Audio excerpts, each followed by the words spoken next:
We've all been there, training for months for that peak goal, that race, or in my case, years to train for my first ultra. So this video is what I like to do between key races to keep that running mojo going and to keep my love and joy for the sport fired up. Let's go.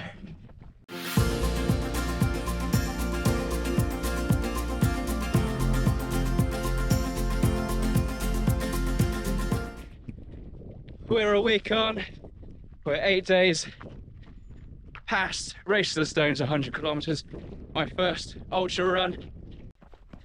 So how do you keep that momentum?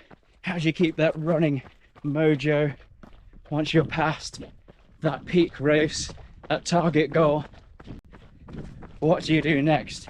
How do you still keep that passion for running? I hope this video can help those of you out there who are either approaching a key goal or perhaps are in that kind of malaise, kind of between running events. Maybe like me, you're not sure what to do next, what to focus on next.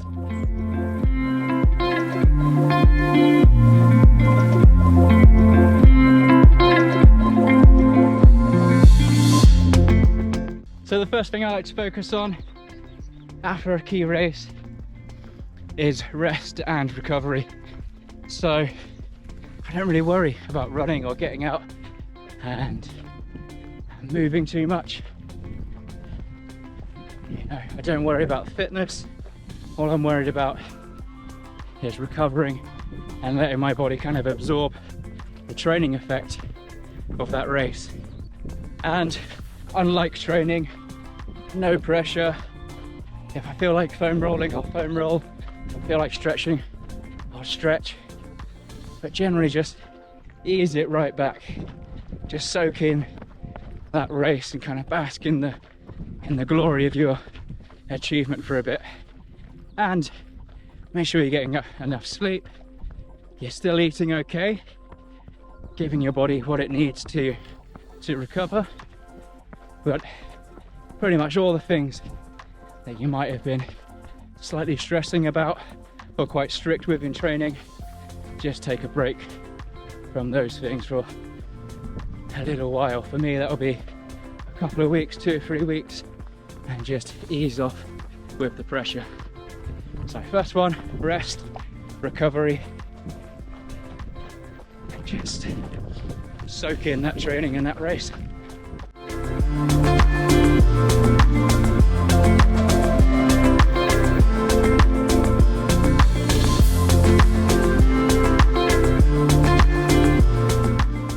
The next one for me is really important, and that's to find the joy of running again. You know what it's like when you're deep into a plan. Yes, you might be running 5, 6, 7 days a week, maybe even twice a day sometimes. And in the high mileage weeks of that training block, it can get super, super hard. You're perhaps running on the same route or track multiple times a week. You're looking after things like your diet, and then there's just fitting in all of that running as well, isn't there? So, you know, training is tough when you want to achieve your goals, and at times that joy, that passion for running can kind of ebb. So during a training block, I like to think about the kind of things and the kind of runs I'm going to go on when I'm outside of the training block and I'm resting and recovering. So had this run planned for a little while, about 10 miles of the North Devon coast. We've driven a little way out here, no pressure today, no pace goal in mind, no heart rate data, just running along and enjoying these trails. It's an absolutely stunning day, really, really beautiful stretch of coast. Now this for me is what I love about running, just using my feet to get from A to B, passing through some beautiful places, along some interesting trails. For me, that's 100 times better than running along the same section of track about 50 times 100 times during training. So find that joy in your running, whatever that might be for you. Perhaps running around track as fast as you like is one of the best things you love about running. Maybe it's a park run on a Saturday and pushing yourself as hard as you can on that and competing, and maybe when you're training you don't get to do that because you're regulating the effort and you're trying to be disciplined. So whatever it is for you, try and find that joy.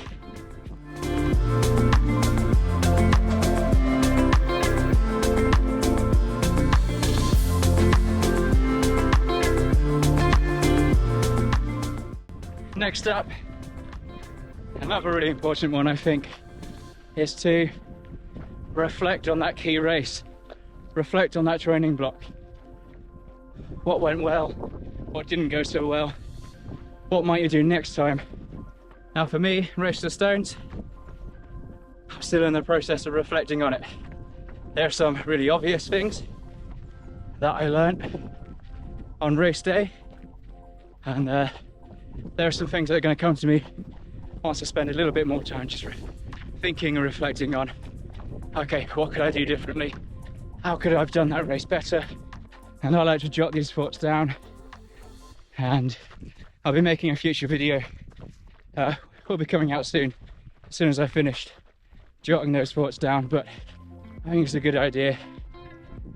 Every race you do, you can reflect on and learn lessons from either the people around you, the things that worked, the things that didn't work, whether it's the gear, in the training itself. What could you have done now that you've had that experience to make that race even better? I think this was particularly important, especially if that key race didn't go so well and you're, you know, downhearted, a bit disappointed about, I've got a bee as a friend.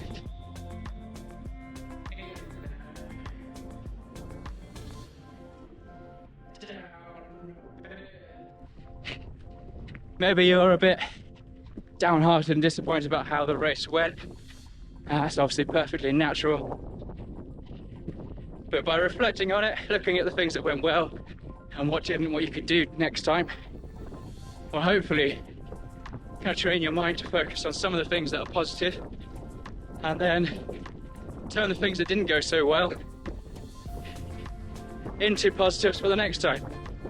Even the best athletes in the world have bad races for one reason or another, but what makes them some of the best athletes is that ability to reflect and move forward and not dwelling too much on whatever it was that didn't go so well.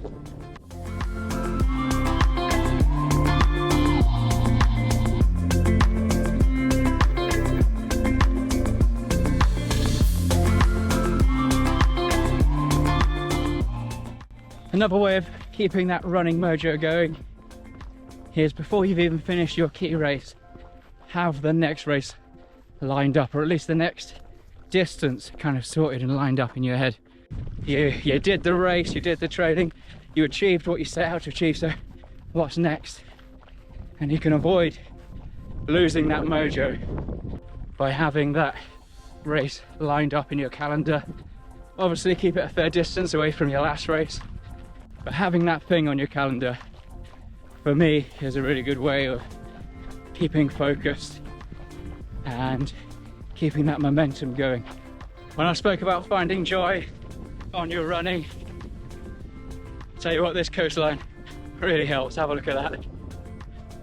What an awesome view behind me here on the North Devon coastline. Lovely views of Lundy Island as well. That's the clearest I've ever seen it.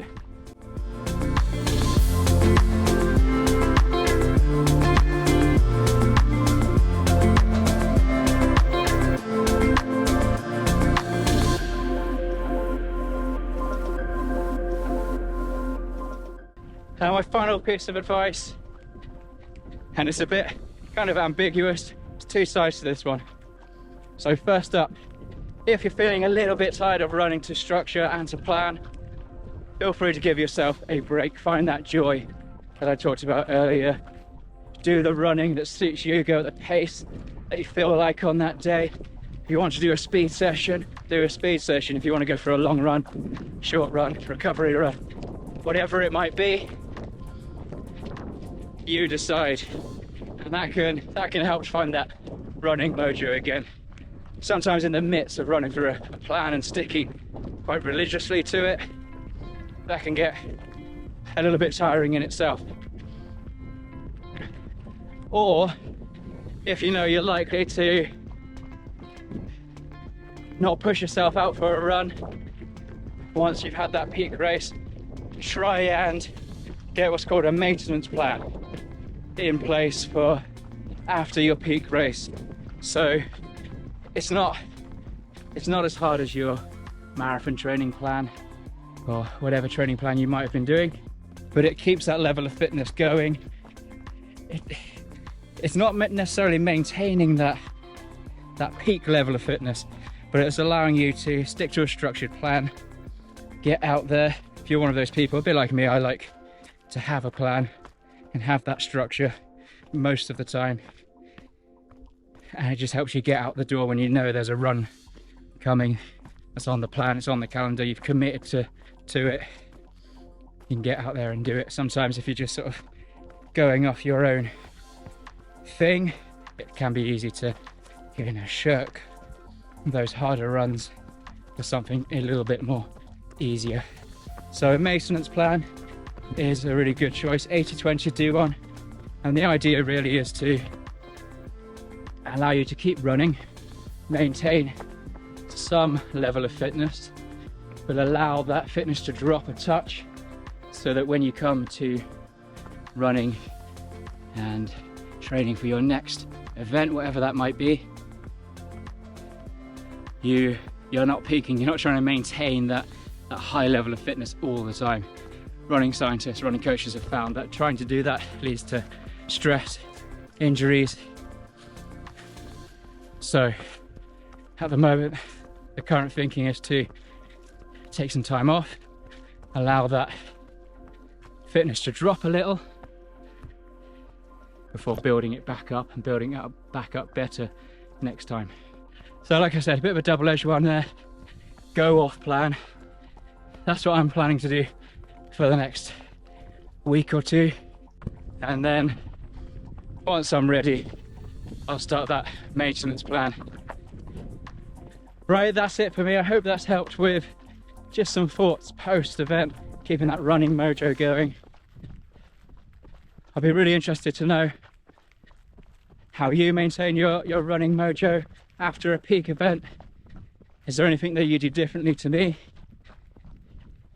Let me know and let everybody else know down in the comments. I know lots of people have found your comments helpful in the past, and I read and reply to every comment, so let me know what you do. Give me some ideas, that would be great. Right, thanks for watching. Good luck with your next key event, and until the next one, be the best you.